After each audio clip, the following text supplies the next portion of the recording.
Hello, Dan. A surprise to see you here. Hi, David. Yeah. Yeah, well, Okay. we're reading the comic that based on three characters. Yeah,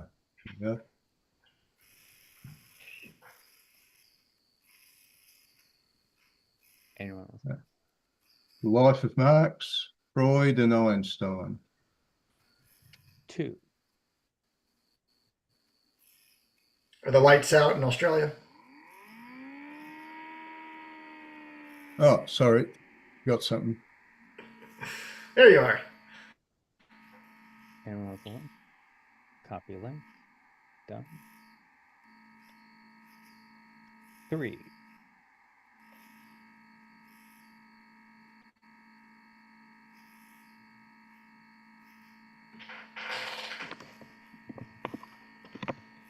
So tell me, Australians, are they big tea drinkers or are they coffee? Coffee's fairly popular these days. I think tea Copy link. drinking Done. was more a past generation, although there's a lot of people that still drink tea. But as a ritual drink, it used to be tea, but I think coffee is a lot more common these days. Hmm. People claim, I don't know exactly how true it is, that the best coffee they've ever had in the world is in Melbourne. Hmm. I can believe it. Why? I don't know where they get the strange idea. So obviously coffee drinking has become more dominant. Well, they probably were on a plane ride for 15 hours and finally they landed and they got coffee and they just felt so excited about the coffee after not having it for 15 hours. It tasted so great. Yeah, well, it's amazing that, for example, tea was so popular in Britain in a certain era. It used to be very expensive, and it was mainly the upper classes that drank tea, and the people down below had to rely on seconds, use tea, and stuff like that. Yeah, I've never been a coffee drinker. I've always wished there was more tea houses around my location. Okay, I know maybe it goes with the American character. They're looking for a quick fix. Yeah.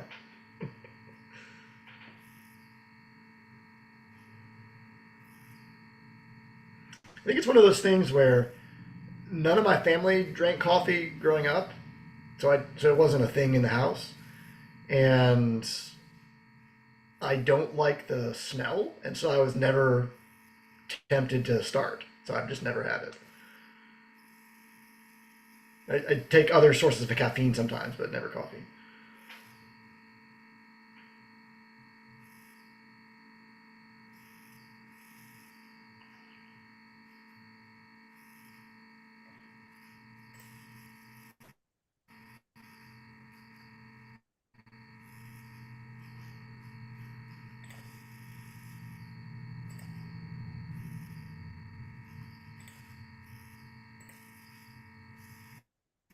So just doing a few things.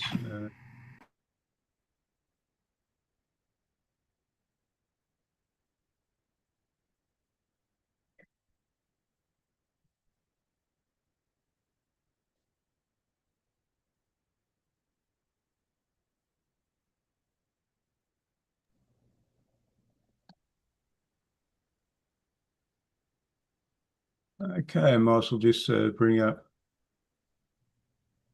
the comic. Okay.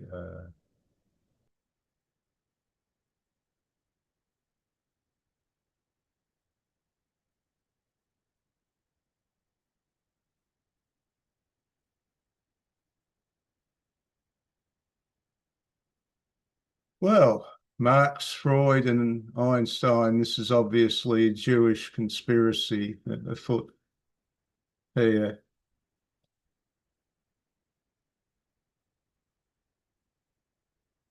So we have this comic illustration. I enjoyed this particular comic. I like comics which have some sort of a teaching aspect to them. And this is sort of dealing with history in a way. Dipping our toe back into the sorts of comics we used to do. You sort of think that this is a style that belongs to a particular era. Oh, you mean the comics we used to do? We used to do more of these were the types of comics we used to do. And we're revisiting it for a 1 week reacquaintance. But we'll get back to our usual science fiction and fantasy next week, I'm sure. Okay, we've got Marx. Marx has some particular vision he wishes to impose on the world. We have Freud. He looks like he's wandering around, not too sure about things. And we have Einstein, who's lost in another world. Does that make sense?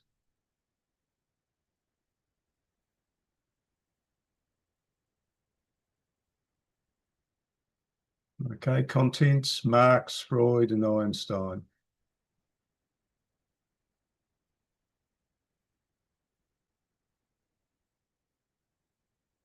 Well, an interesting illustration. My name is Karl Marx. I was once nicknamed the devil because I tried to put capitalism to the sword. This is an interesting aspect. I think Marx had a thing in his childhood of seeing himself as a devil. And the family agreed. And at the time, it had nothing to do with capitalism. But he saw himself as the one who was perhaps non-conforming. He was one not to do the right thing in relation to his family. We're dealing, of course, famously an immensely selfish person. And so he displaces all his goodness from his own personality to larger objective and historical concerns, because Marx himself would rarely lift a finger for anybody else.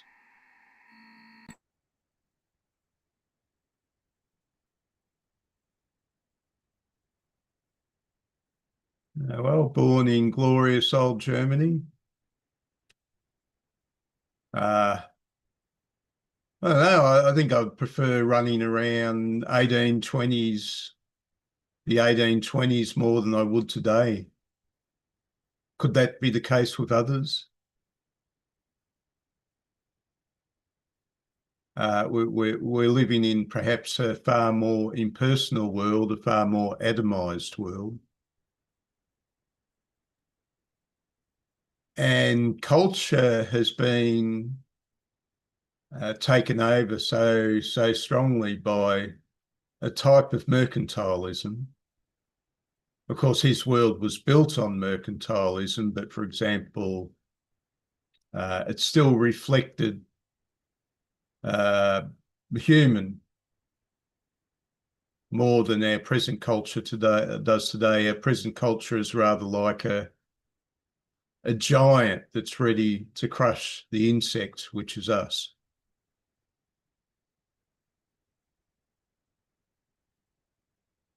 Right. I was born in Trier, a little town in the Rhineland under Prussian control. I'm the third of 9 children, and my family comes from a long line of rabbis. Father abandoned Judaism to become socially acceptable in broader society. I don't care about religion. Right. Rightio. So maybe from a young age, Marx didn't think much of religion.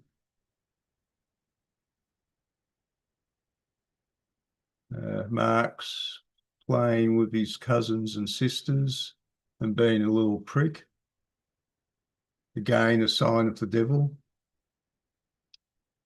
Goes to university, engages in a few duels. Life in a German university town. Famously, that's where we get our comments of Philistinism, where the students would describe the ordinary inhabitants of the university town as Philistines because they didn't appreciate the grander ideas. And I found Philistinism to be a particularly important concept, social concept now, because Philistinism is the opposite of fanaticism. It's the opposite of what? Fanaticism. Fanaticism. The people of the town, the ordinary people that were just going about their lives, were concentrated on realities rather than ideas, but the students objected to their lack of intellectualism. Now, I'd say the students were fanatical about ideas compared to the townspeople. For example, a Philistine statement is whatever floats your boat. So from that statement, you're starting to gauge the Philistine might not be unintelligent. A Philistine might have an intelligent position, but they're not really into pushing a grand scheme of ideas. They might be a participant in the community, but they're not bound up in the ideology of that community. Would you say they're just not interested in the more intellectual, grander pursuits, or are they anti that? Well, probably they see realistic concerns as being more important. And they would say to be too bound up in ideas is to neglect the realities. So in other words, if you come along with your fantastic ideas and the person thinks, well, you're wasting your time, they're being a Philistine. But they're, normally we view Philistinism as pejorative, but I'm starting to wonder, is it always? For example, let's take a Nazi. We invariably view Nazis as being fanatics, but could you have a Philistine Nazi?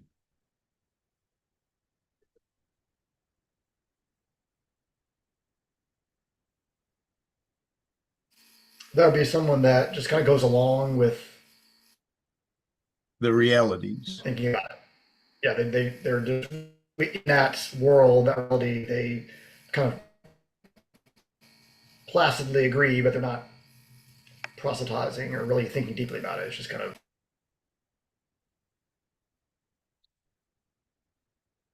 Well, they'd probably be unconcerned with the grand ideas. As you said, they'd be simply going along with it at best. because I know the term Philistine, but I don't think I've ever heard it used. I have heard the term anti-intellectual used, and so I'm trying to figure out would those be basically corollaries or are they different flavors? Well, you could easily call an anti-intellectual a Philistine.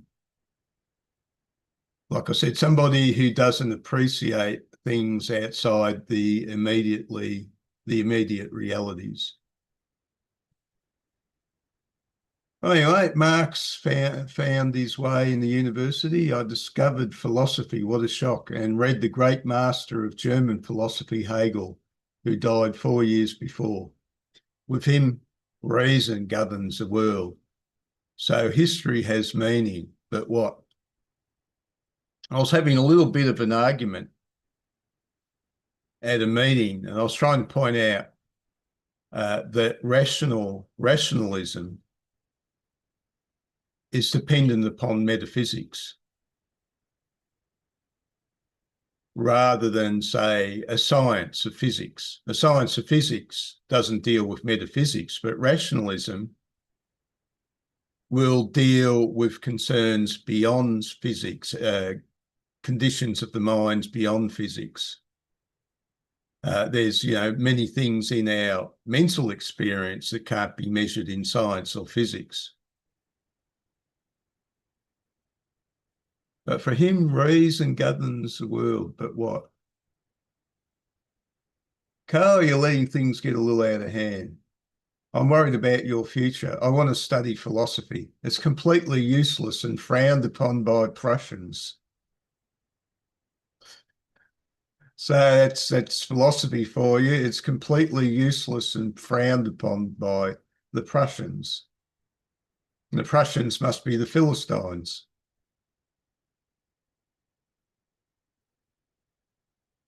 For now, the only thing I can think about, one thing, that's marrying Jenny. So we had Marx, the romantic.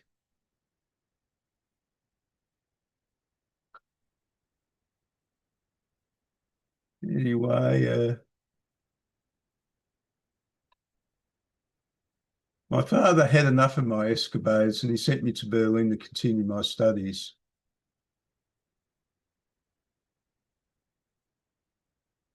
So I wonder what exactly he did study, so it's not outlining his precise studies.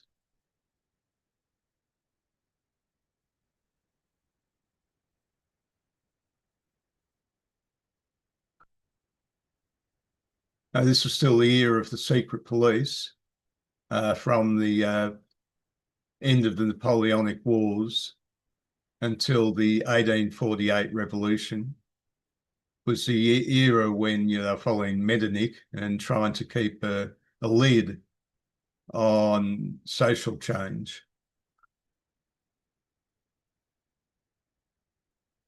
University was a lively place indeed. Okay, his father was dying. But be careful about money. Well, that Marx wasn't. So Marx, you ever heard a woman that's brought up the wrong way is described as a princess? Well, I think Marx was a prince. He was somebody who thought the world was there to serve his ambitions, and the world should look after him. He probably in that respect had a rather immature outlook on reality. He was perhaps so used to being pampered by his family.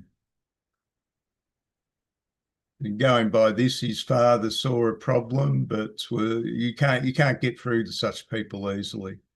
They can only tend to learn the extremely hard way.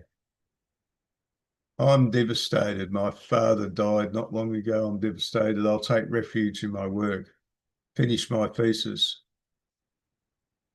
The difference between Democritan and Epicurean philosophy of nature. Yeah, well, I've read Marx's stuff. He's obviously a pretty impressive writer and has, quite a, complex, a complex conceptual nature. I'll show that underlying everything are lived concrete situations. I'm a materialist. Social reality is what determines our consciousness. Our professor Bruno Bauer was sacked from the university. Okay, he was somebody that Marx referred to in the German ideology, along with Max Stirner. And so he gets into publications. Let's see, who have we got here?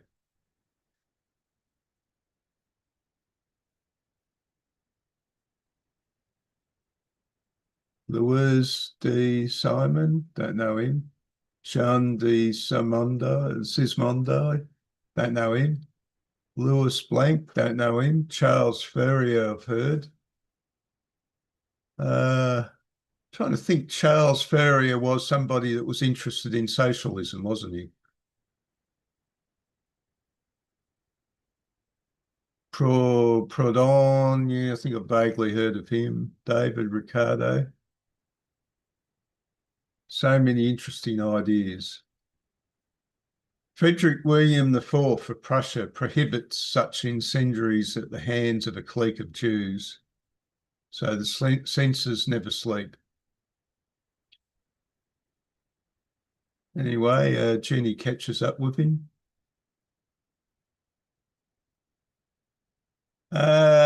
She seems to have been highly impressed by Marx. She always seems to have been extraordinarily loyal to him, his wife, even though he put her through hell, and his children.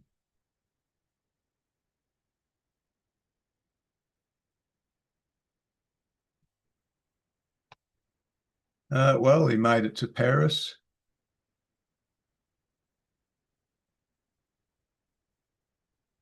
I met union leaders there, as well as intellectuals and political agitators. Bakunin, yeah, I've been looking up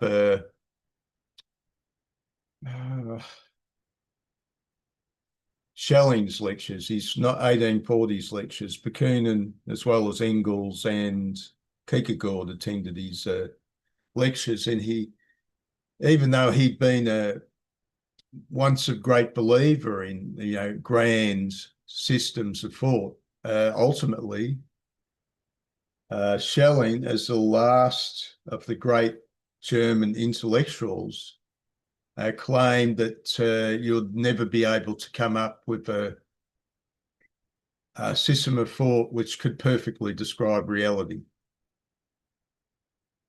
And it's where the idea that existence precedes essence starts off. That essence, in this case being your mental constructs, your beliefs about what is essential to reality, will never fully encapsulate what that reality or existence is. So the theory will always be chasing the bus. It'll never catch the bus. But Engels objected greatly to what Schelling had to say. Okay, he runs into Friedrich Engels after the time he'd been to Schelling's lectures. I work in my father's business. He's a German industrialist. I've come to hand in an article for your newspaper, The Life of a Worker. Appalling. This can't continue.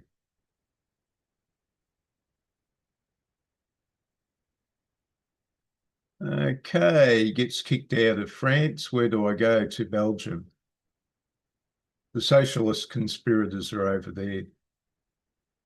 I got a share of my father's inheritance. I'm just trying to think how much did he get? I think he got about something equivalent to about £300.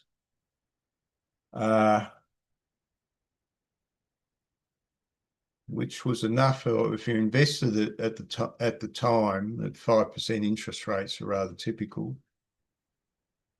Ooh, how much would that be? £15 of interest a year. Yeah, it's if he invested it, that's not really much to live on. Yeah, we'll put it in the bank. So it's eventually going to run out of money. And it looks like they had a maid who works for nothing.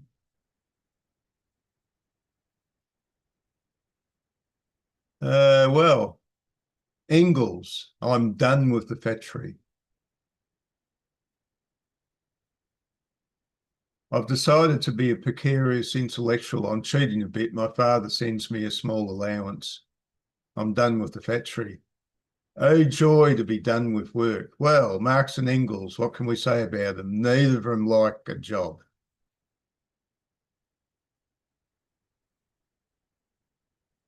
Of course, later on, Engels eventually got a job in England with the aid of his father, one of his father's concerns, which was a very choice job, which uh, meant that he really didn't do a terrible load of work.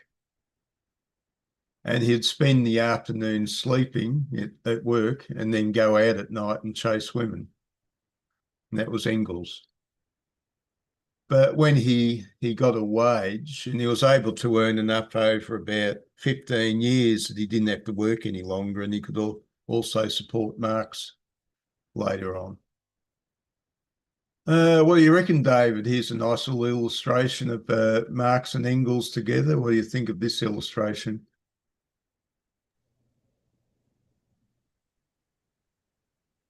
Nice cross-hatching.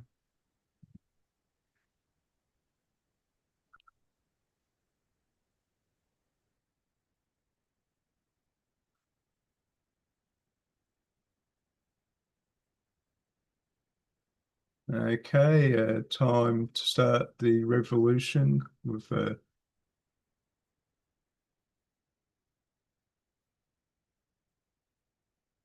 we'll call it the Brussels Communist Correspondence Committee.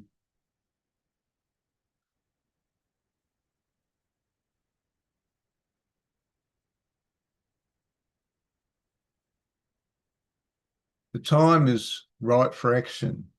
A ghost is over Europe. That ghost is communism. Man the barricades. They're doing that in America at the moment, aren't they? Or in recent days.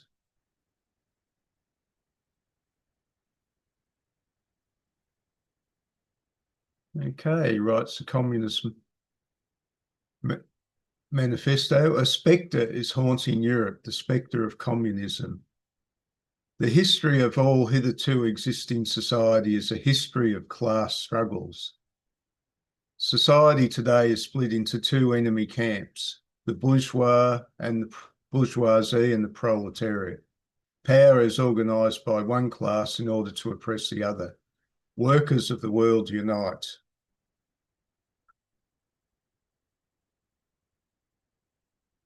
Now, according to the story, he spent half his inheritance at least buying arms for the revolution, which failed in quick order. So he gets kicked out of Belgium and goes to the land of liberalism, which he probably hated, England. Which revolution was that he was buying arms for? The 1848.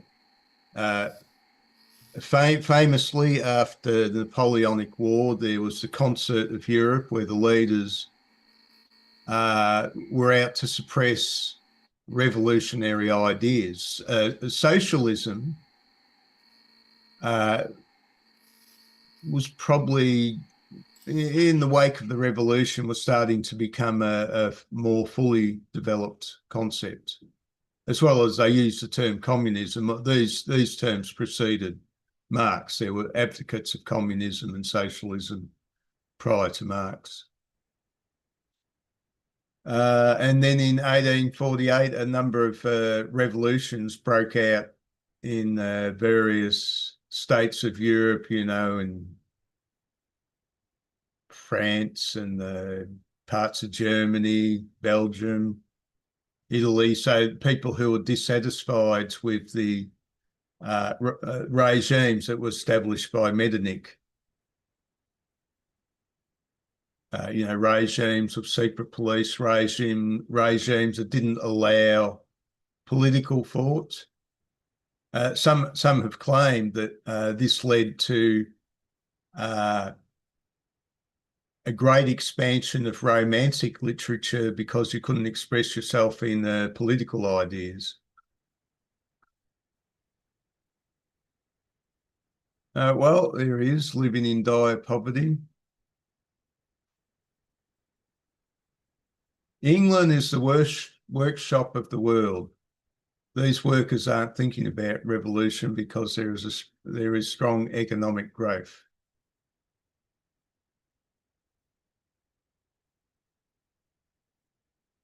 Yeah, England's population went from about 10 million around 1800 to about 30 million by 1900. And a lot, of course, people are unaware of this, so that a lot of the people that migrated to the industrial towns weren't just the Irish, but also people from the continent. So some of these large industrial towns, there would have been a lot of Germans, Poles, whatever.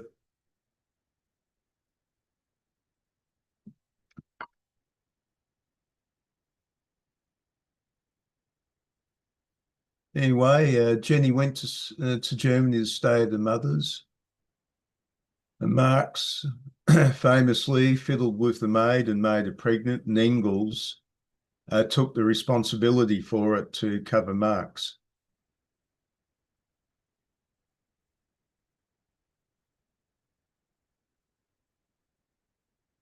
And famously, the child could only come in through the back door to see Marx on the rare occasion.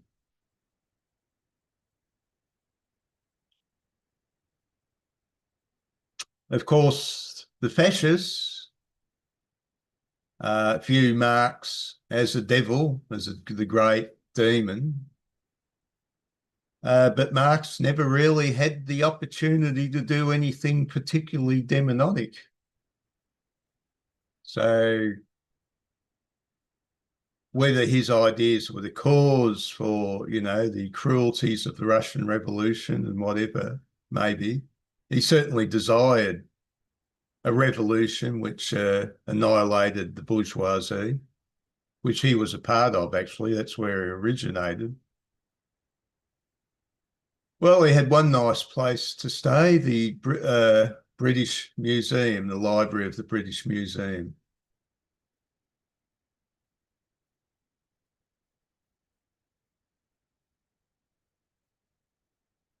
It was lucky they let him in. But back in those days, if not just anybody could walk in, you had to be well dressed and maybe well spoken, or they'd turn you away.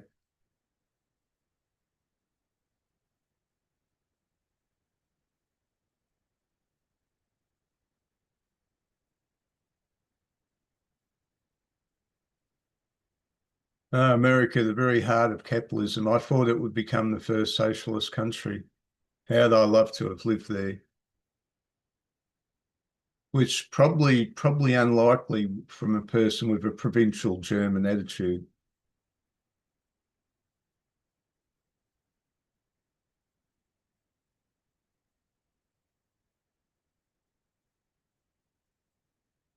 A little bit of work as a correspondent for foreign newspapers. Yeah, there's a nice little scene. So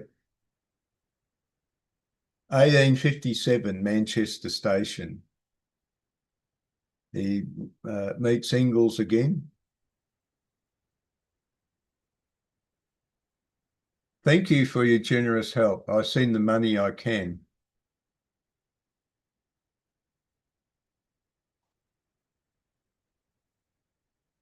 Where is the new crisis coming from? Okay, we need a crisis to bring about our grand revolutionary idea. An initial sum of money allows the purchasing of a factory along with machines. These machines produce goods whose sale creates profit. This profit will then in part be reinvested in new factories and new machines. The accumulation is endless.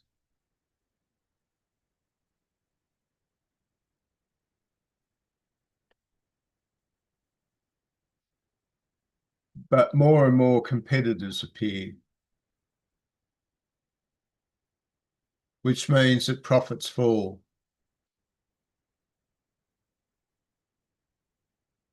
The capitalists react. The stronger ones buy the weaker ones. They mechanise, they outsource, they release new products. But there's a problem. It's expensive. My salary is too low. The boss doesn't pay me for all the hours I work, so I'm exploited. But I do have a but I don't have a choice. I have to go on.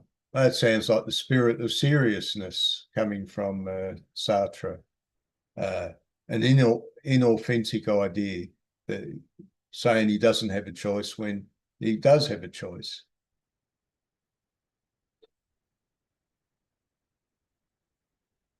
The contradiction that's fertile for revolution.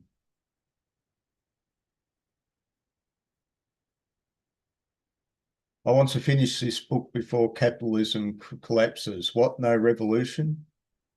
What's my use then?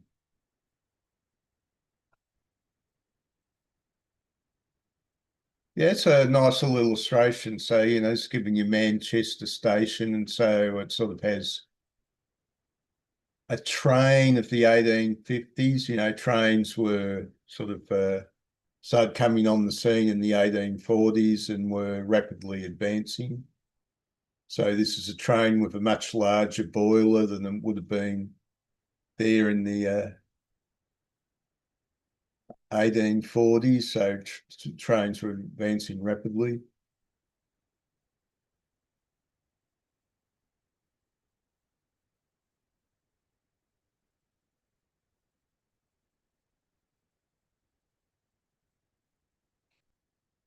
Is everything all right, Carl? Just a machine overheating a bit, nothing.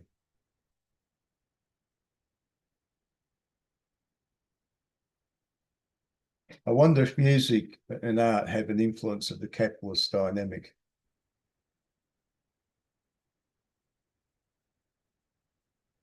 I tried to transform myself into a money-making machine. I even applied for a job at the railroad, the shame. But they didn't want me. Your writing's awful. 2 more inheritances came in the nick of time. We moved into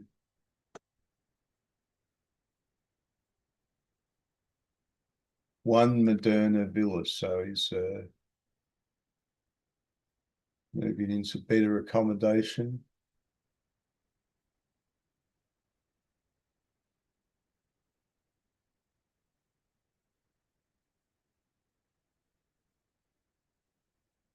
Okay, the international of various kinds are forming and went on to influence things greatly in the latter part of the century.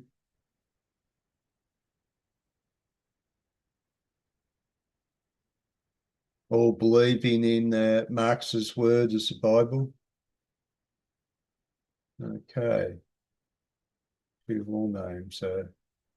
Leibniz, I don't know. Marzini, I've heard of. Bebel, don't know. Bakunin, of course, is pretty famous.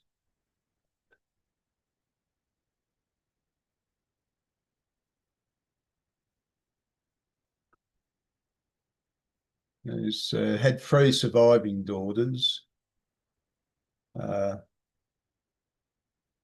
2 of them get married.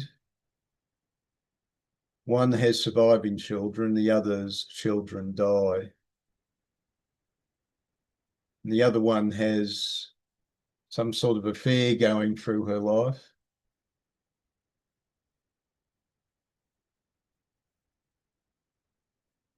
I may be a bad capitalist, but I hope to be a good revolutionary. A few more heads. Oh, Adam Smith. Ricardo, I don't know.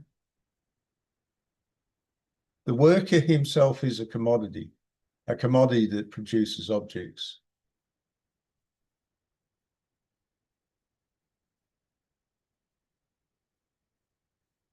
Queen Victoria, interesting illustration.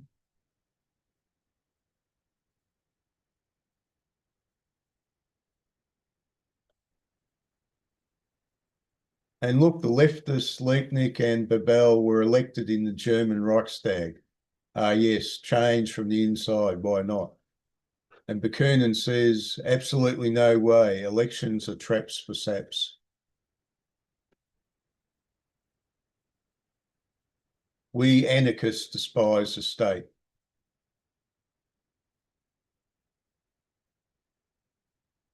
You're only a minority in the Internationale. For now, Bakunin says. Okay, he soon goes for all the money. The other daughters found a date.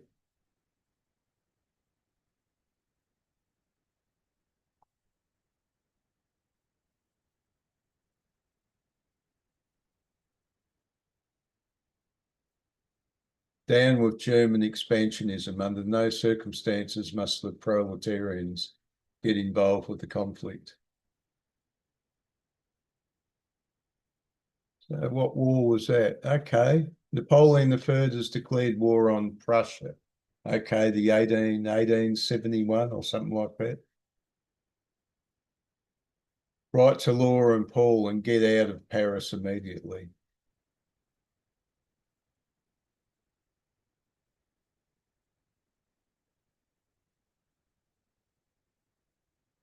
Okay, another commune fight in Paris, another man the barricades.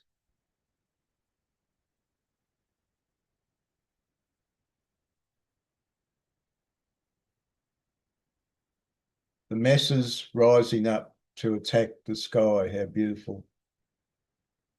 Our heroic comrades fought to the very end.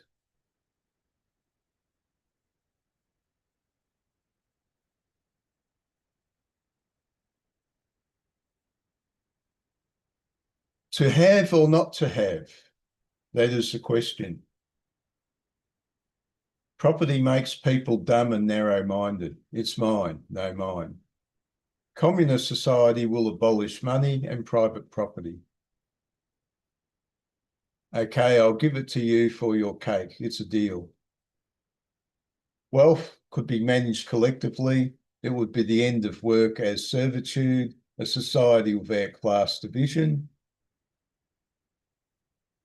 Well, in theory, we're living in a society without class division now, and I think it's obviously not working. The equality, just the idea of social equality just doesn't work. No need to compete with others to exist anymore. To each his own abilities and his own needs, love, exchange, and fraternity.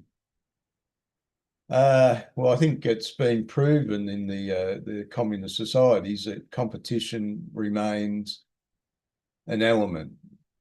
Competition for the prizes of that society. No need to compete with others to exist anymore, each to his own abilities and his own needs, love, exchange, and fraternity. But as it works out, people like to take from the social pie, but they, in general, don't want to contribute. And this is the downfall.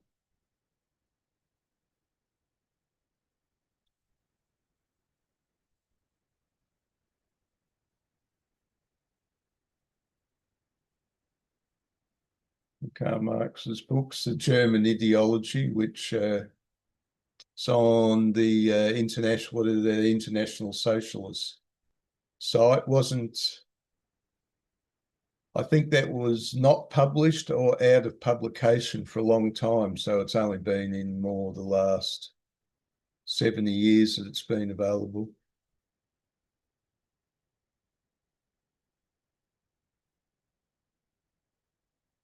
The Tsar's censor accepted the book's publication. He says no one will understand a word of it. What was that? Das Kapital, was it? That was the first volume. Right. We want to translate capital into Russian. if you want, but I don't think Russia is ready for a revolution.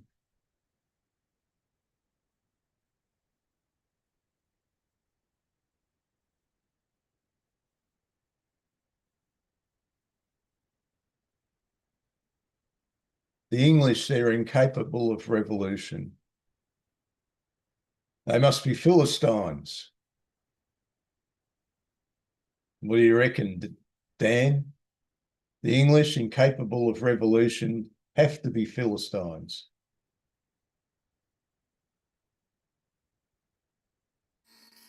I How feel old like is usually, in order for revolution to be a meaningful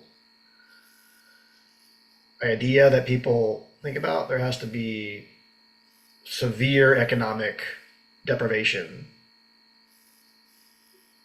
combined with whatever social inequality there is. Because if it's just some social inequality, but like you feel like, oh, I've got the basics and I can survive and whatever, and the motivation to like uproot things is not strong enough to for you to get out and like you know change radically. Usually it requires like you can't survive that. Okay, well we can't survive now, so we're going to do something.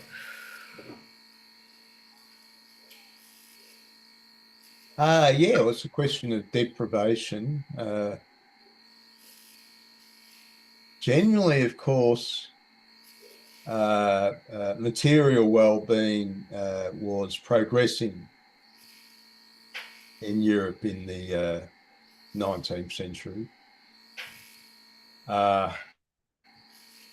Places like England, where you had a lot of scope, you had the British Empire, or, you know, if you wanted to improve your life and it wasn't working out in England, well, you could, yeah, British Empire or go to America.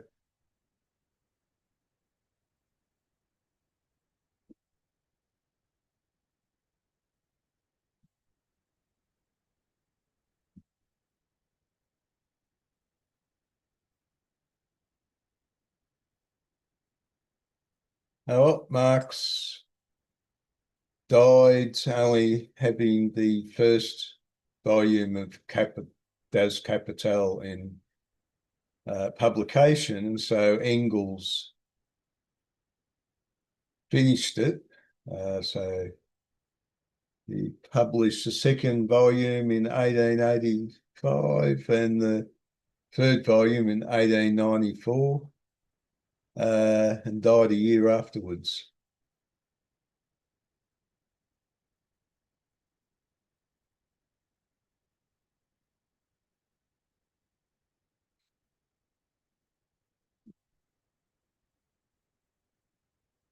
Oh, well, his dream came to fruition.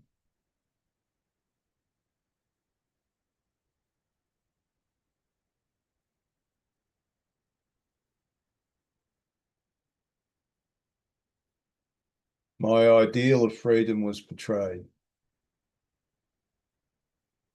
Communism is old hat now. Andre listening has entered the waiting room.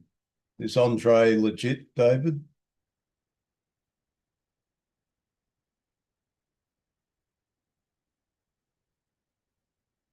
His personality, Andre. We'll give him a try.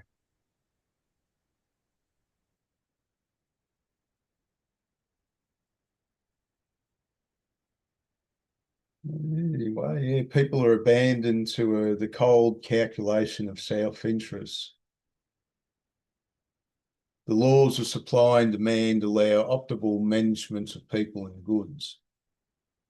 The pressure on workers is mounting, but they are more prosperous than ever. They can buy a house and live in total comfort. And no end to the exploitation of people and natural resources. Of course, new markets mean new challenges, always more, but the financial bubble has to explode. Overheating is merely cyclical, but it'll all pick up again soon. The crisis of 2008 was very serious. Faith in the market was shaken. Come on, there is no alternative to capitalism. Stop the factory closure. All the unemployed capitalism army of reserves is growing. Is this the end? They should set up their own businesses. There's a trend who has entered the waiting room.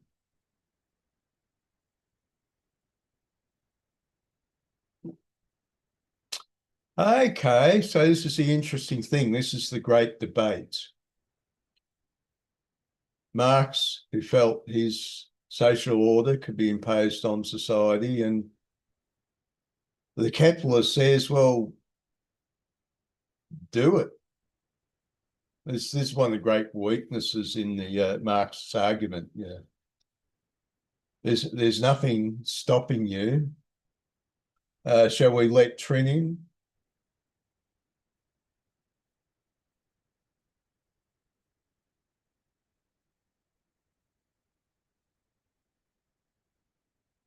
There's nothing, this is the argument, there's nothing stopping the socialists and communists from forming their own communes, their own factories, their own commercial businesses. But it seems they always end up failing. So the capitalist business will be dominated by usually a particular individual.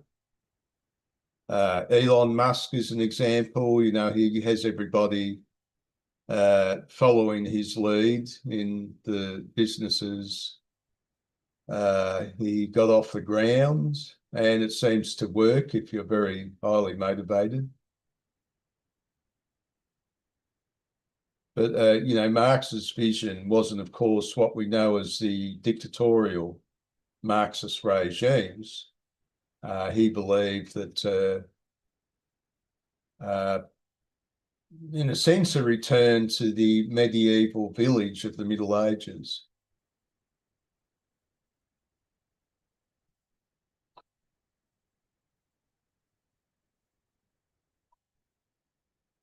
Proletarians come together, the time is now. No one believes in revolution anymore. Don't be so sure. Struggle continues. On guard. May the best man win. The end. Only those who fight will see. Marx says Superman.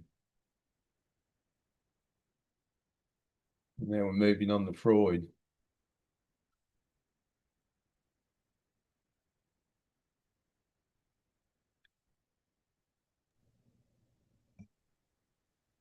Well, I've decided to major in philosophy in the, oh, David, okay. That's good because they just opened up a big philosophy factory in Green Bay. That 70s show. Oh, is that an actual line out of the 70s show, is it? Remember that show? I do know of it. You know, when was it? It was about 10 years ago or 15 years ago, was it? I didn't, it's a show I haven't watched much of the modern TV. Maybe movies, but so I'd hear the name, but it's just something I've never watched.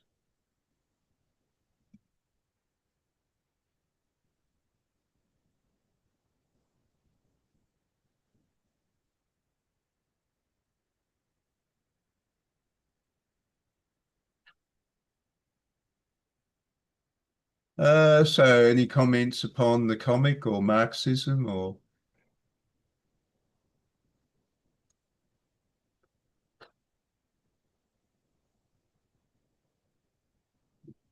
I probably made my point. I think Marx was a prince.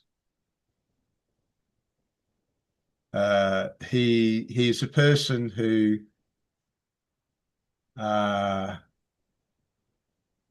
had avoided of moving out of his own zone. He always, you know, he'd rather not work than struggle with life.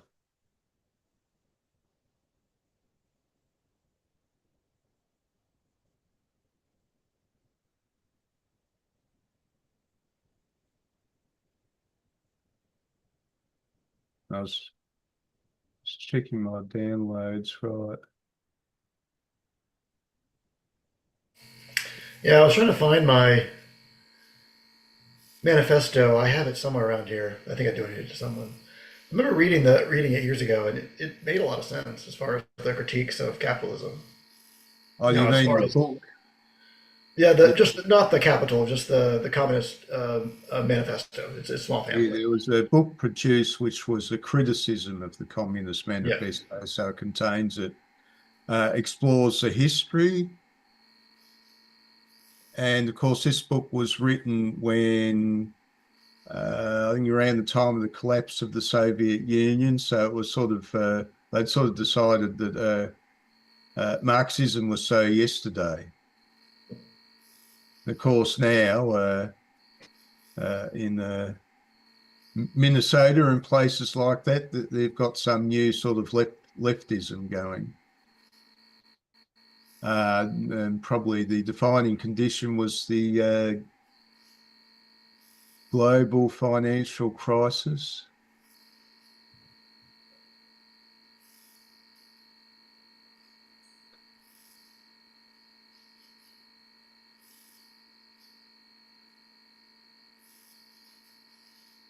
So did Marx ever become popular in his time, or was he always kind of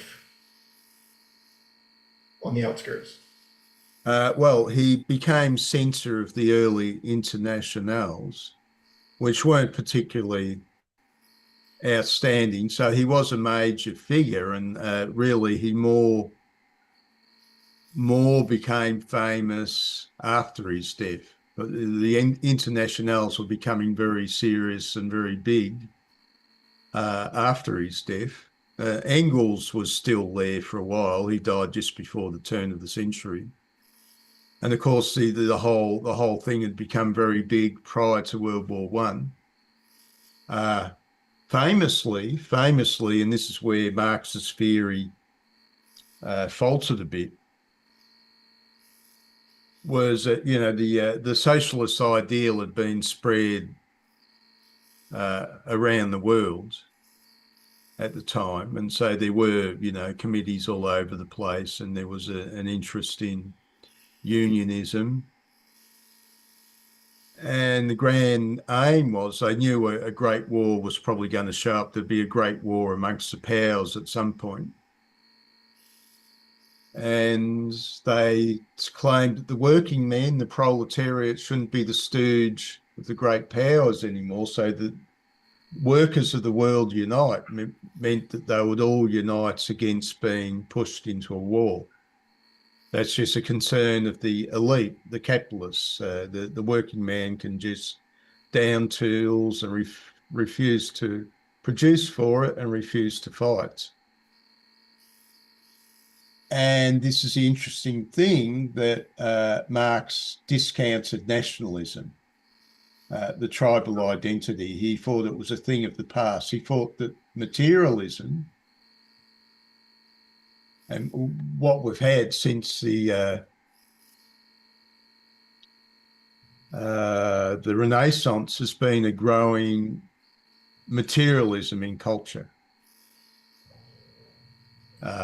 Marx is credited with the opium of the masses comment, isn't he? Or is it someone else?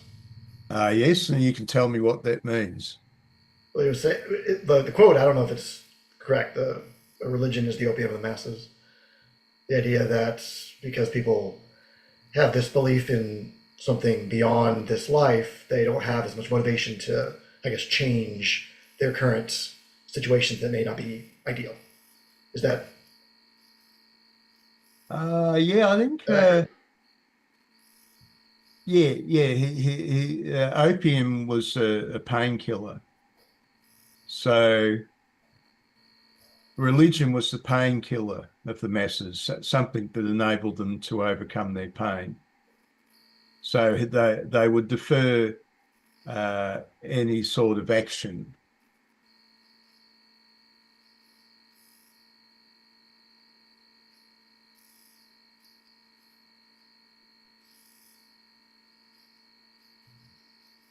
So that was the interesting thing, that the tribalism, and today tribalism is still a much greater power. Marx thought that nationalism and tribalism would wither away in the face of the growing materialism. The world of goods being produced and stuff like that.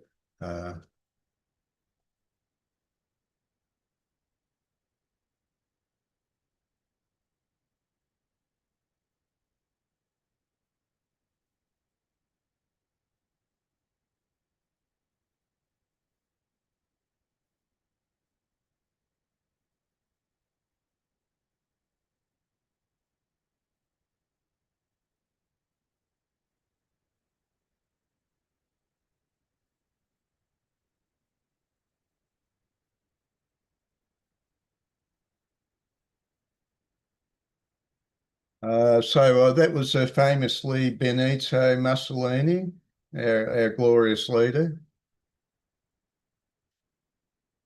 Benito Mussolini, as you know, had originally been what?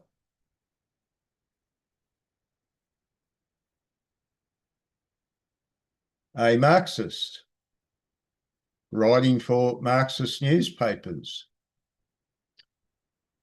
And when Marx's great prediction failed, that is, the workers of the world didn't unite and down tools and stick it to the capitalists and their wars, he decided tribalism was a much greater force than Marx had conceived.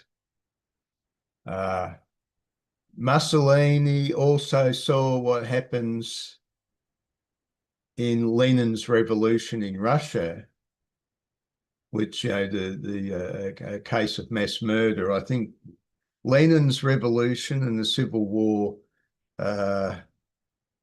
they directly executed probably about 700,000 people, but of course, in all the other matters, millions died from other factors. During Lenin's revolution, that was preceding Stalin's great purges of the 1930s. And of course, the world was horrified by what happened in the Lenin's revolution. And Mussolini feared the mass murder. So people don't realise his concept of fascism is socialist. It originated from Marxism, just with a few tweaks. It's basically fascism is a movement of the popular masses. However, unlike Marxism, he decided that to a degree, capitalism could be tolerated. To a degree, aspects of the old order would be tolerated. Minorities would be tolerated on the understanding that they supported the state. This was a movement known as syndicalism. So most people, well, the Marxists themselves always say that fascism was purely a reactionary movement against Marxism, which is partly true. But today they won't even use the word reactionary. They're that scared of people knowing the truth about fascism, that fascism itself was a socialist movement. The thing with fascism, that was another variety of socialism which didn't like the Bolsheviks, since the Bolsheviks were so murderous. The Bolsheviks famously slaughtered the Mensheviks, who were socialists, less who weren't socialist enough, as far as the Bolsheviks were concerned. What does socialist mean from a historical context? Socialism means a community where the means of production is shared. Right. But like that's not fascism. That's not fascism, right? How is fascism socialism in any context? Of course, you'd have to ask how were the Marxist states socialism. Yeah, well, fascism, let's say, was a command economy that demanded that the capitalists serve the needs of the state. Broadly, the ambition of the fascists were the lowest rung, were the proletariat.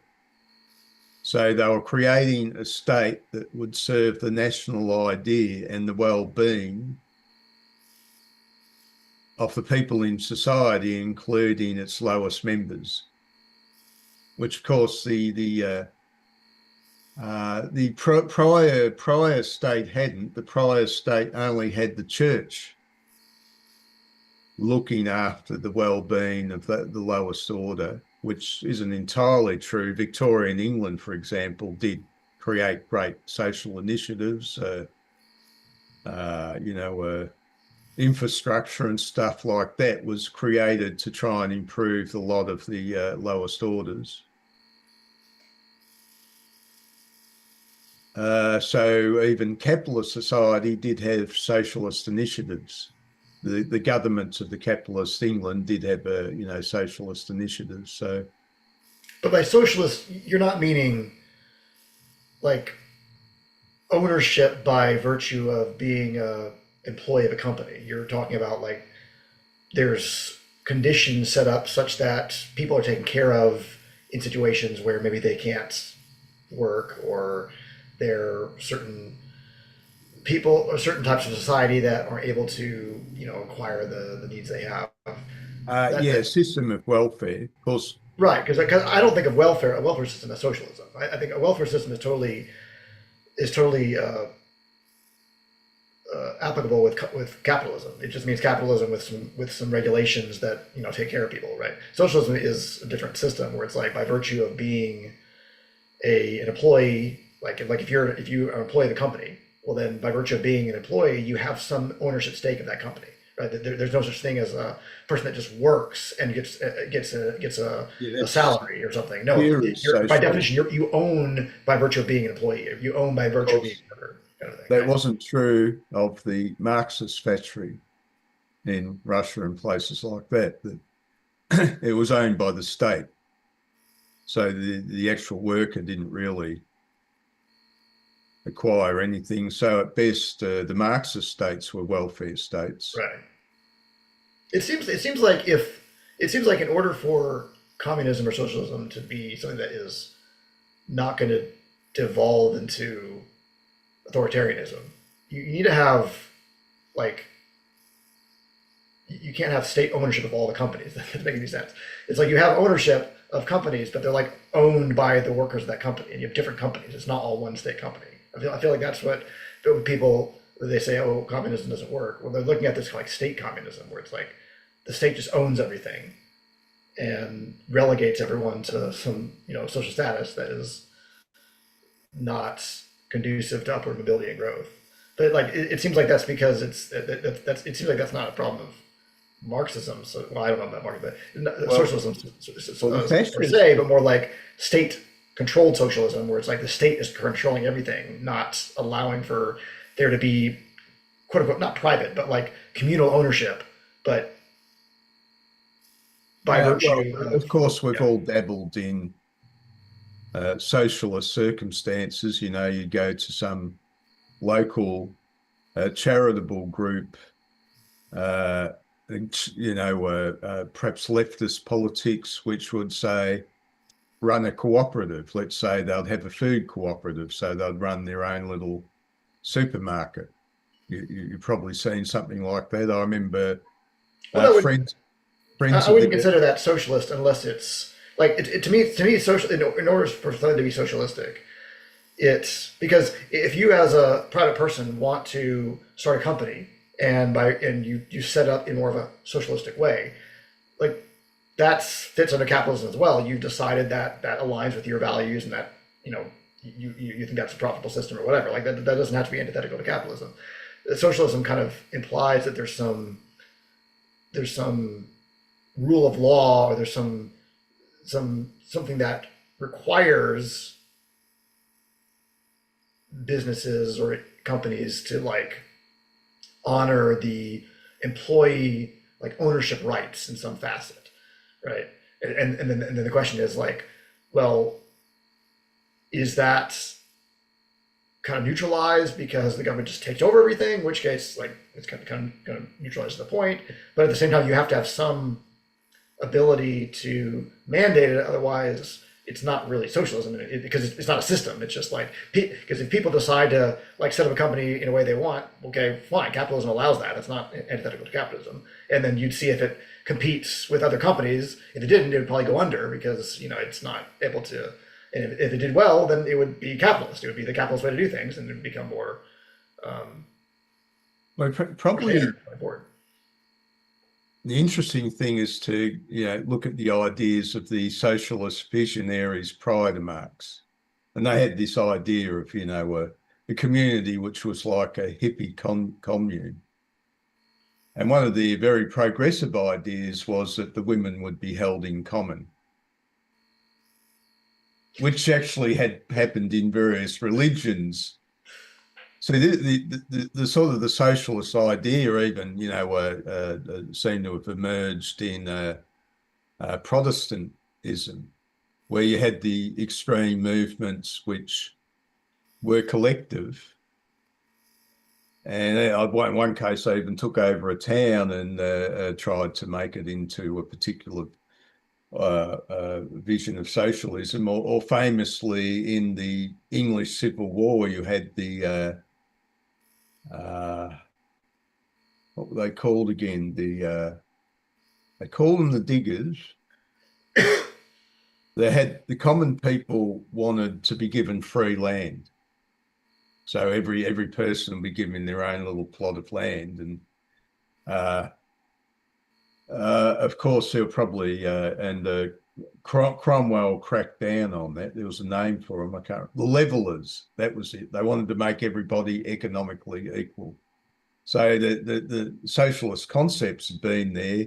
They expanded greatly in the French Revolution, and after the Revolution, so in the Age of Enlightenment, you'd sort of investigate some of the ideas of these earlier socialist thinkers prior to Marx. Some called it socialism, and others called it communism. Now, the fascists put one of their own people on the boards of all the companies. So basically, you had a fascist apparatchik on the boards of all these supposedly free companies, so that the companies had to toe directives from the central government. Or the fascists did organise some things, like, they gave workers, trying to give the workers better hours and holidays, paid holidays, for example. Even the Nazis had that. They tried to give all the workers 2 weeks annual leave or something like that was paid, which was a thing at the time.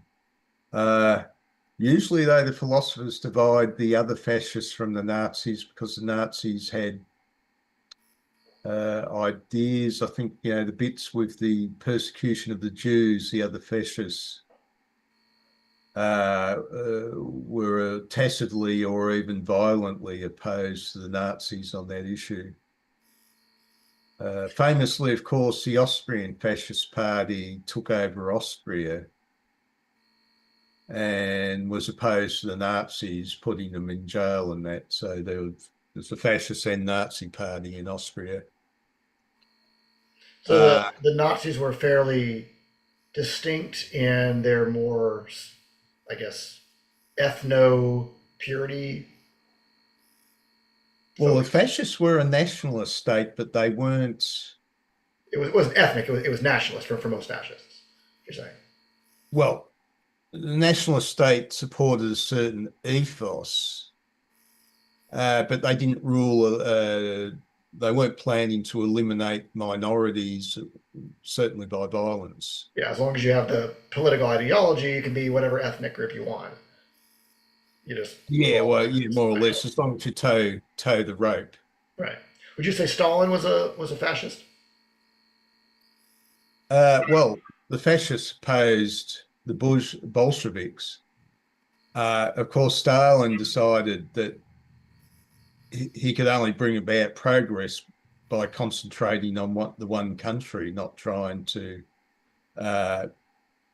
use Russia's resources to spread revolution across the world. First, he's going to make the great Marxist state as an example to all.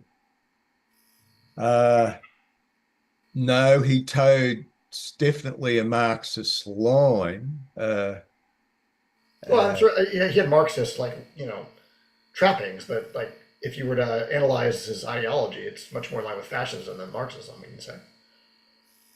Well, what in particular the fascists got their name from was in their opposition to the Bolsheviks. Now, what the fascists were socialists who weren't Bolsheviks. So socialists who didn't want the new state created by extreme violence. And of course, the Bolsheviks regarded them as inferior and wanted to eliminate them. So you had Bolsheviks all over Europe just after the war. And the different socialists banded together to oppose the Bolsheviks.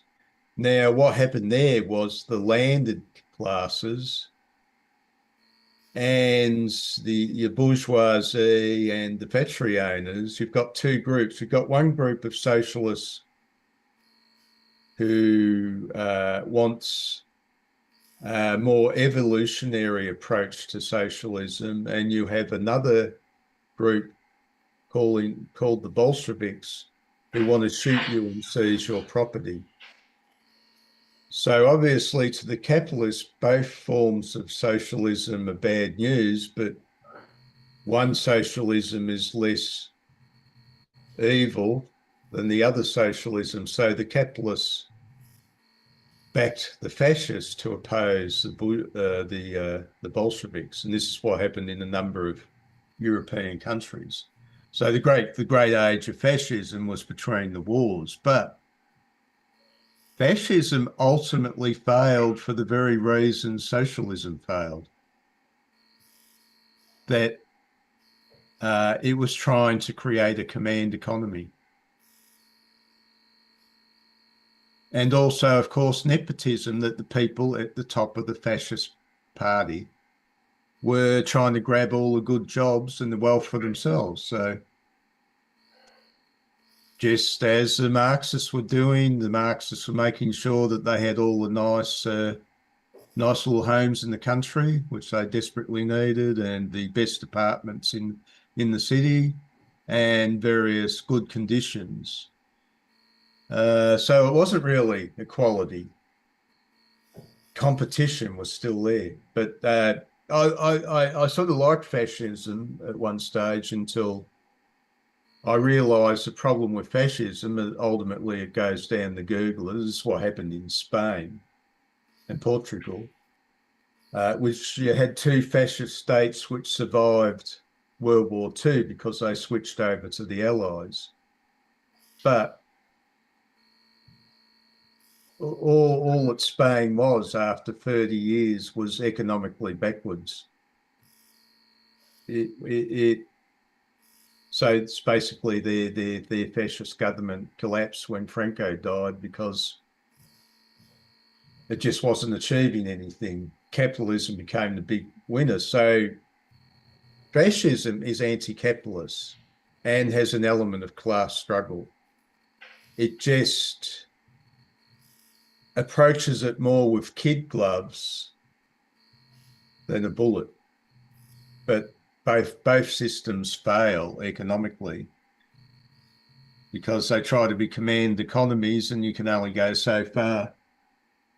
It just seems to be that the capitalists claim that it's the individual entrepreneur which finds the opportunities who can expand things. But of course, a lot of entrepreneurs fail. So, would you say that most socialist / communist, maybe fascists as well, philosophers, proposed a command economy, or it was just interpreted and used that way in every context in which it was applied? The fascist states of Europe did become command economies, just as the Marxists did. No, but like, did Marx, like, was he in favor of a command economy, or did he have no comment on that? It was just. Of course, to build a civilized world, you had to have a command economy. So he envisioned all the communes of socialists cooperating for the greater good. Some central committee would probably decide, well, we need things which are beyond what a small commune could build. Certainly China made the mistake, didn't it, when they had the Great Leap Forward. They thought they could get farmers to stop farming and start making iron for the economy, in all these little backyard furnaces. And of course, the pig iron they created was crap. It was useless. So they just encouraged farmers, to starve to death, creating pig iron, which was useless because little village industries cannot match large, efficient industries. I mean, for example, our modern steels are made using the Bessemer process. You ever seen those pictures of those large cauldrons that are going across the roof? They put the iron ore in there and scrap iron, and it'd be full of coking coal, and they'd light it, and so that would melt all the iron ore inside, and then they'd pour it, trying to separate the good quality stuff from the slag. And that was in the 1850s they came up with that process. And with that process, you could start making large pieces of steel and iron,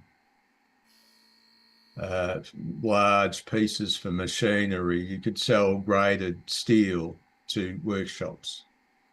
You could get your graded steel, you could go and mill it into a 6-gun. Whereas prior to that, making a gun was a lot more drawn out, a lot more expensive. Because the hopefuls are still there today. I used to be a Marxist at one stage, and I just came to the conclusion that it ultimately is just going to fail, because people are basically motivated by self-interest. So you can only create a system which accommodates self-interest, and you can have laws which are socialist. But oddly enough, so one of the weird things, of course, is traditionally the capitalists always backed the right. But then in the 1980s, they dropped the right wing and really started to back the left wing. There was a new style of capitalism arose, and so they divided up society. They told the left wing, you can have certain things, as like the universities and all that, as long as you don't get in the way of us making a profit in the commercial realm. And of course, famously, all the union agitators turned tail and said, "Oh, it's not right to strike anymore." And famously, in a sense, they were paid off with these new savings programs for workers ended up being dominated by ex-union officials, so they became capitalists. Now, of course, the proletariat has realised they're being bamboozled after the global financial crisis. I'll move on to the next one. Share.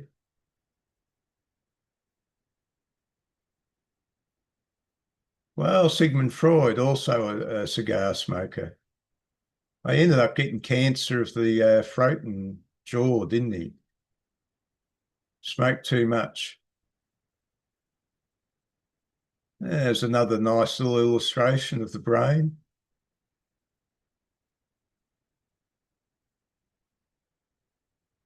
I'm the founding father of psychoanalysis.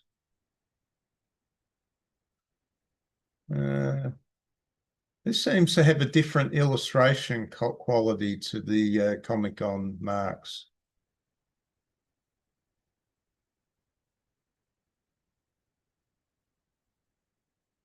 Well, I'll just go and grab a coffee.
Is there anybody still there?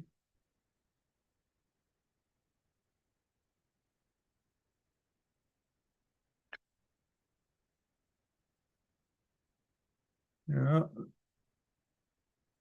Later in the 19th century, the trains look better. How can I free humanity? Young Freud becomes interested in somatic conditions,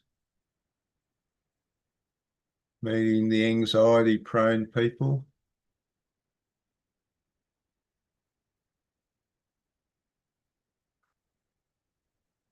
Ends up writing a lot of books.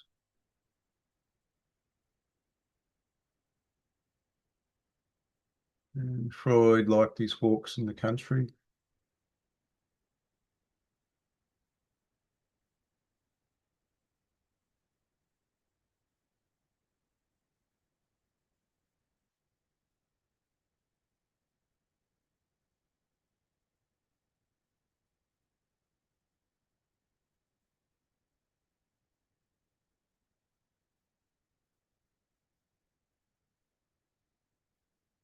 I met Rothschild once. He treated me in a very familiar fashion.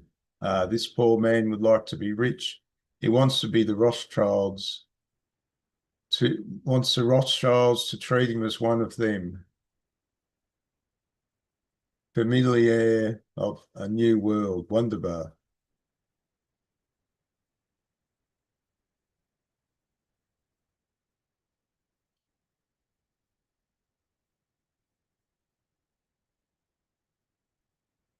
Well, Freud gave us the theory of the libido.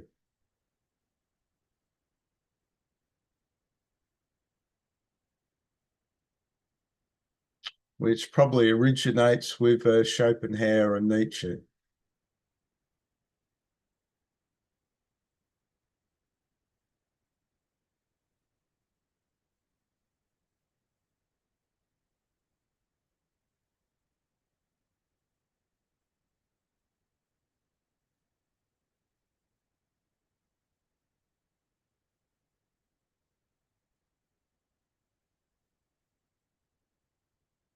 I love Vienna. They say it's a city with semen in the air. That's a surprising line.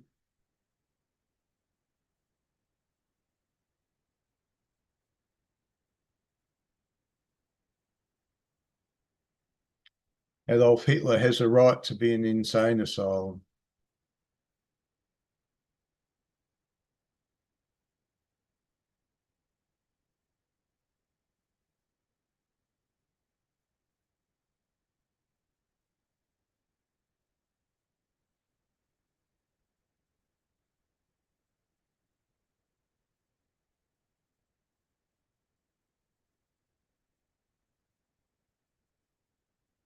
Yeah, well, 20th century progresses, no good for Jews anymore. And Freud makes it to London, where he dies of, his jaw or throat cancer.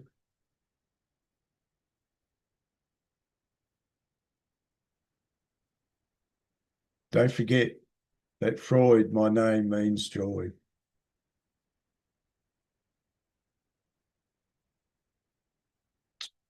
Now moving on to Einstein, who's floating in other realms.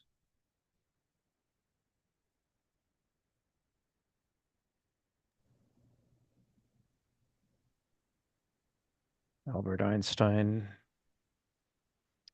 born Oh, on March David. born on March 14th. Happy birthday Oh, right, yeah, okay. to Albert Einstein, which is the only reason I chose this for this week.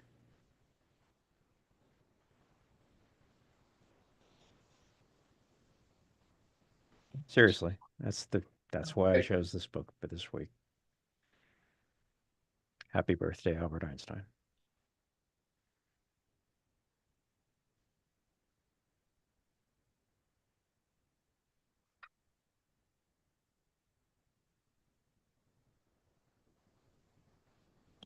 Suppose I could have scheduled it on Marx's or Freud's birthdays.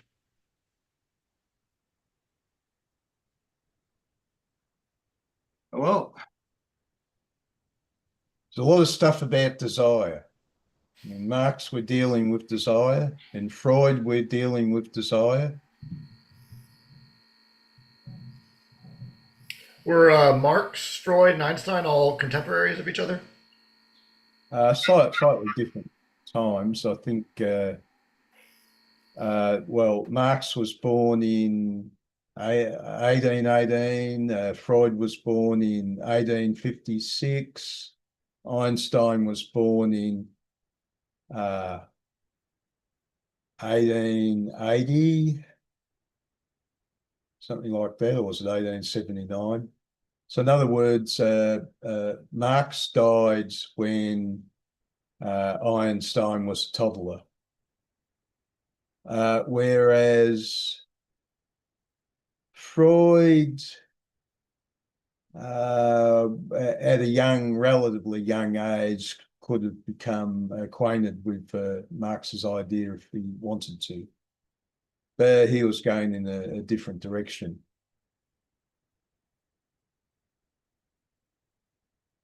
It's a question of desire, isn't it? How do we deal with our desires? And famously, what famous Vulcan said something about desires? Most famous Vulcan of all. Who's that? I'm guessing Spock. Yep. And in particular episodes, A Mock Time. Remember the one where he has to go back to Vulcan to breed, and Vulcanians are very driven suddenly by their 7-year itch to go back and do it.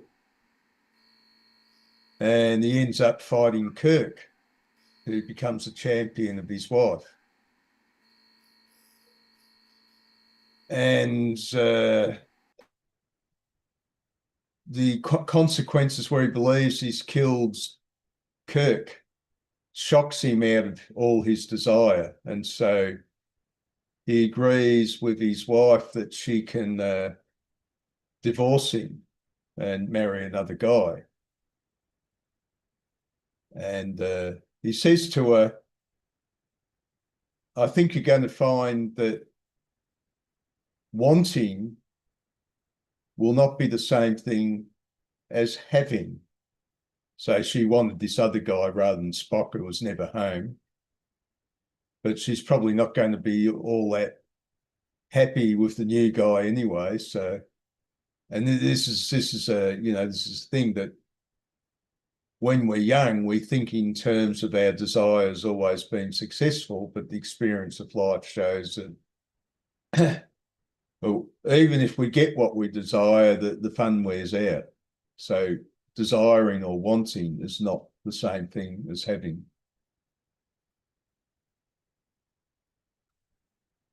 But looking at these personas, you got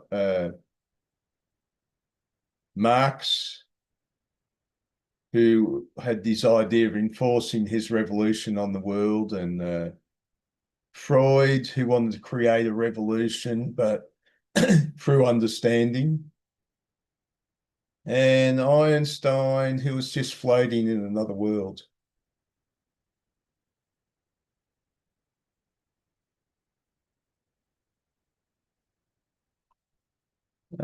So he lived a childhood where Einstein was a person who lived in his own little world. And that sense of separation enabled him to think about his grand theories.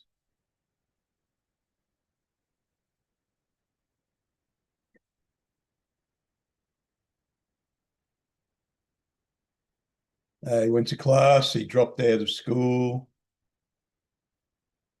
He's an interesting one. He's in Italy, he's met some girl, he has an affair, and once he's had his way, he wanders off.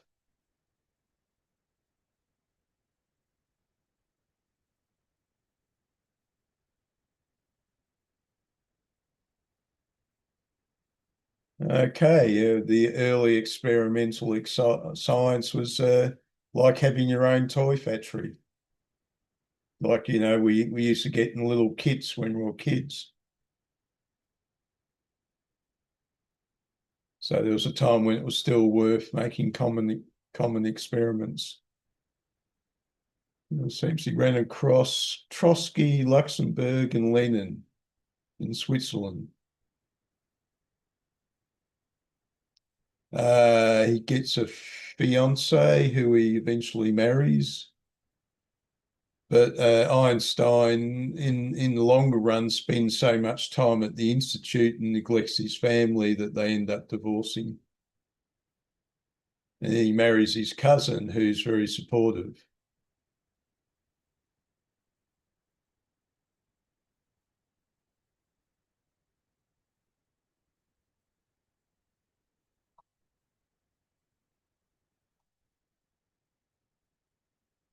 So space is bent. So he's comparing Newtonian physics with his. Newtonian physics is straight, and his is bent. Matter and energy equivalent. Matter is transformed into energy when it approaches the speed of light. Energy becomes matter when it slows down. E equals mc squared.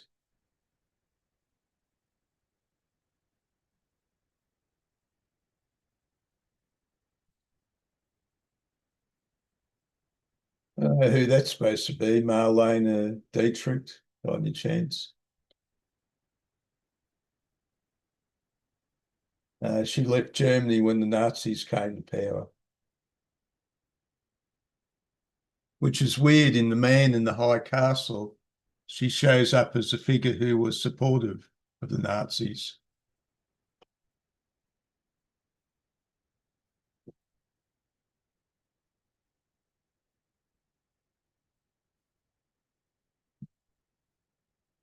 Because I don't get any sort of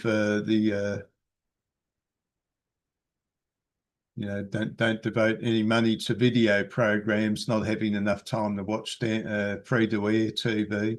I don't watch some of these shows. I'll have to get a Man in the High Castle on DVD or something like that.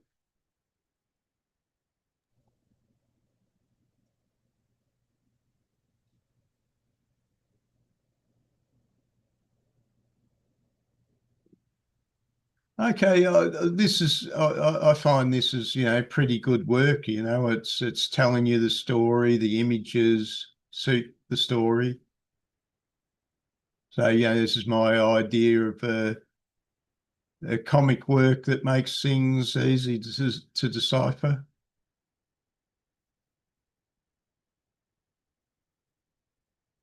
The theory of general relativity.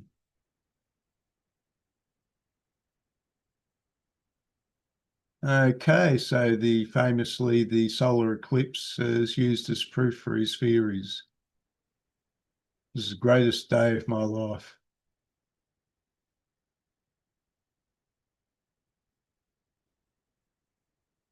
His cousin wants him to go out to social occasions, which he finds difficult. He has his sons from his previous marriage, who he'd neglected. It's letters under the door, dirty Jew, using newspaper cuttings.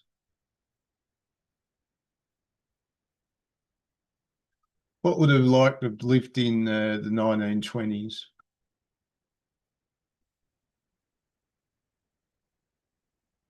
Arnold Schoenberg, The Rules of Harmony are Defunct. Must have been one of these new wave musicians that changed music. Marcel Proust, James Joyce, Henry Bergson, Friedrich Nietzsche, Pablo Picasso. Yeah, Schoenberg is one of the three main 12-tone composers. This was this sort of modern discordant music coming along, was it?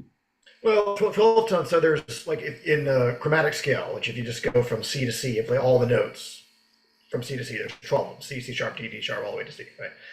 And most music, like if you have a scale doesn't have all the notes. It has maybe usually 7 notes or something like that. And you could have minor scales, major scales. You could have different types of scales, but they all have less than 12 notes because that gives a direction to the sound usually. Like you have chords that have directionality and tonality.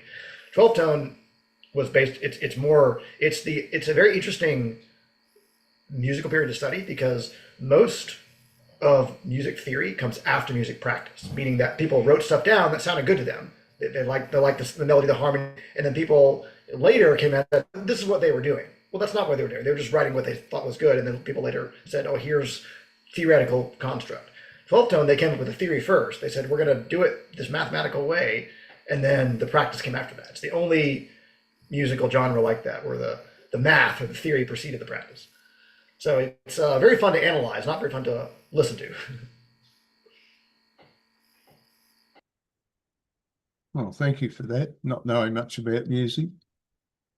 You play a little music, do you, Dan? Yeah, I've got a degree. Oh, okay, cool. You do any instruments? Yeah, violin and piano. Oh, rightio, rightio. How well are you keeping up with the violin? I play when I get a chance. Yeah, I Which perform it. means you're not going to be very good.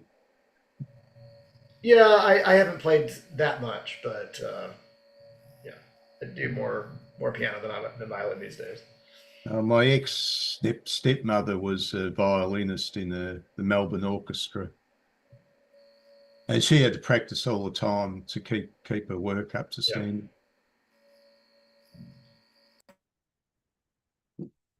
But they say the piano is a lot easier to work than the violin. Is that true?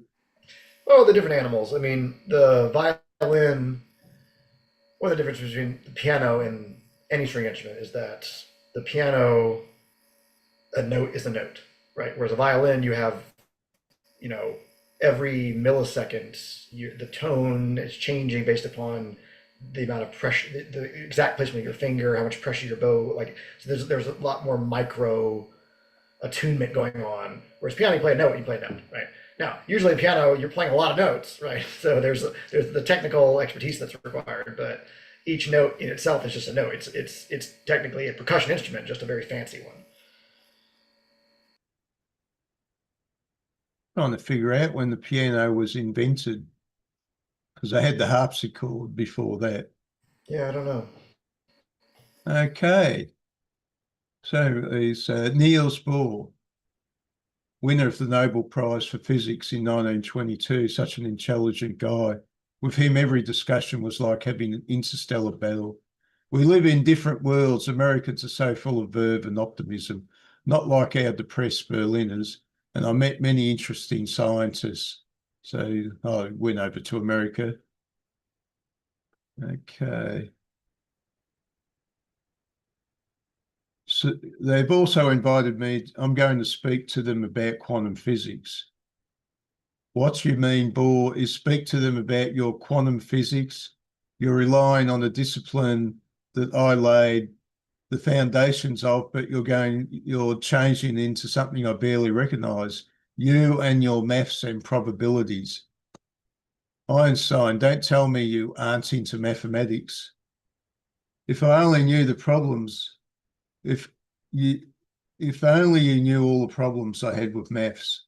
For me, it is simply a language that I use to describe reality, not a goal in itself. I'm sticking to my guns. The only way to obtain results is to calculate the probabilities.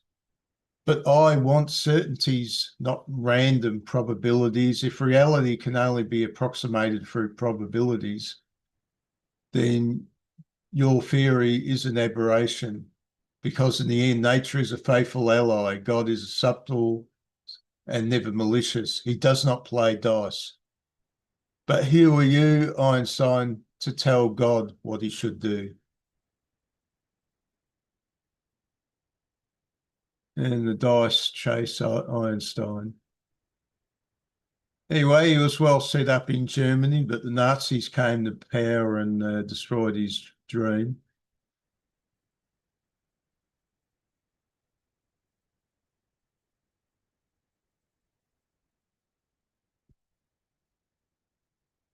So famously, Einstein moves to America, goes around the American community, gets lost, public fame. Hello, police. Hello. Hi there. I need to get home, but I've forgotten where my house is. What is your name? Albert Einstein. Ha, ha, ha. And I'm the Queen of England. Click.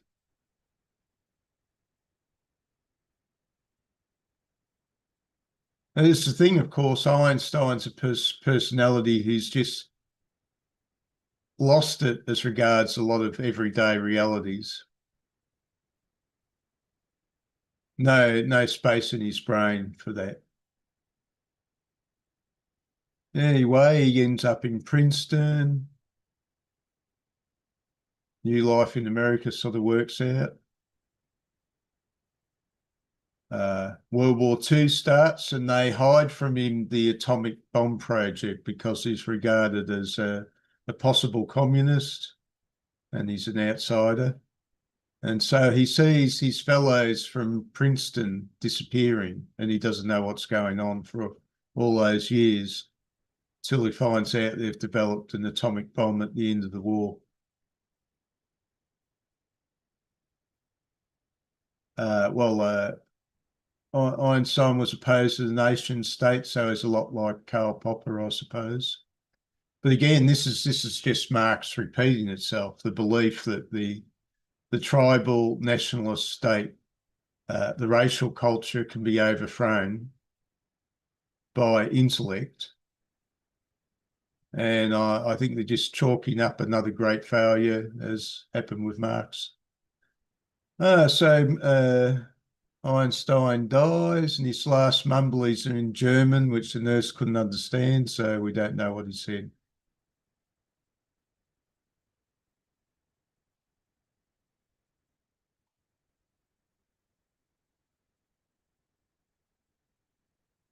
Okay, well, It's the comic.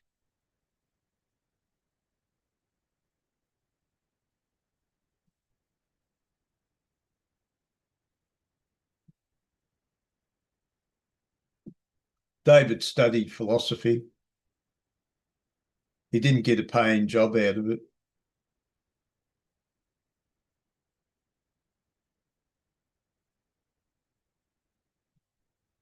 Oh, well, I'm going to got a lot of Zoom sessions on today. So this one, next very soon, is going to be the existentialists.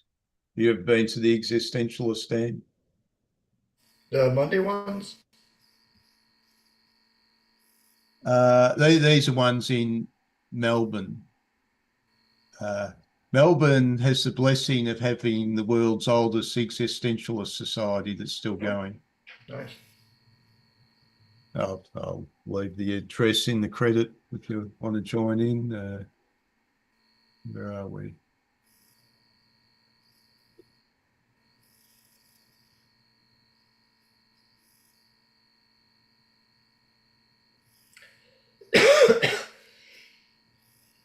Let me chat. And there's another meeting after that, which is after the existentialist meeting ran by Will, where you can all come and shoot your mouth off. And Dan, you would be an improvement because you like talking a lot, but what you've got to say is way better than what the rest of them have got to say, which I'm very disappointed in a lot of commentary on philosophy. I think people go up all these odd avenues, getting a very, abstract idea, build upon abstract idea. And I probably came when I was still about 20, decided to think more concretely and decided that philosophy was a discipline that you had to work at rather than think that you can just have the contents of your mind emerge into reality and become the new reality. There's the other meeting as well. I'll give you that.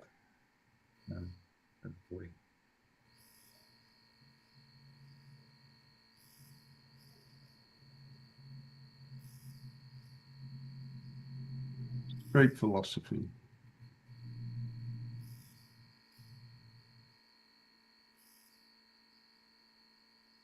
Philosophy is such a broad word. It can mean everything from like very basic self-help to like the rigors of the top of academic circles and everything in between. It's just it can mean almost anything to different people. So. Yeah, well, I've always seen philosophy as a moral concept. You know why that is? It's going back to Plato. As a moral concept, I mean, moral is like part of it. It doesn't seem like that would be the necessary component, though.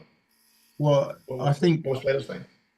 Plato's object, now he talked about the sophists, the wise guys, the people who pursued knowledge for gain. Whereas Plato's angle was to pursue knowledge for the sake of knowledge. In other words, the love of wisdom rather than the love of what is to be gained with wisdom. So you love the wisdom itself. Now, the argument is because you have pure motives, you're not going to engage in shortcuts. So if you're using ideas to make money, once you've got a level of ideas, well, that's it.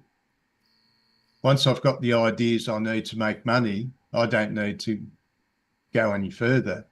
But Plato's aim is that true philosopher will always be trying to perfect his knowledge.